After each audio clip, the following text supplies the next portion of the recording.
विश्वमै चम्किए बालेन शाह। टाइम म्यागजिनको 100 प्रभावशाली व्यक्तिको सूचीमा पर्न सफल। 2026 को विश्वकै शक्तिशाली नेताको रूपमा बालेनको उदय, सिङ्गो संसारमा चुलियो नेपालको सान। पललाई सानो र कमजोर देश ठान्नेहरूको सातो जाने सदियन आएका छन्। प्रधानमन्त्री बालेन शाहले विश्व इतिहासमा एउटा यस्तो कीर्तिमान रचेका छन् जसले हरेक नेपालीको शिर गर्वले उच्च बनाएको छ। विश्वकै प्रतिष्ठित टाइम म्यागजिनले बालेन शाहलाई सन् 2026 का 100 प्रभावशाली व्यक्तिहरूको सूचीमा समावेश गरेको छ।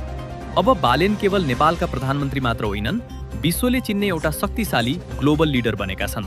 सुशासन, विकास र राष्ट्रवादको बाटोमा बालेनले चालेको कदमको चर्चा अब काठमाडौँका गल्लीमा मात्र होइन, न्युयोर्क र लन्डनका मञ्चहरूमा समेत हुन थालेको छ। भ्रष्टहरूलाई तह लगाउने र देशलाई डिजिटल युगमा लैजाने उनको साहसलाई आज सिङ्गो संसारले सलाम गरिरहेको छ। यो बालेनको मात्र सफलता होइन, यो त परिवर्तन चाहने 3 करोड नेपालीहरूको सामूहिक जित हो। विश्वकै 100 प्रभावशाली व्यक्तिमा बालेन शाह पर्नुलाई तपाईँ 100 मा कति नम्बर दिनुहुन्छ?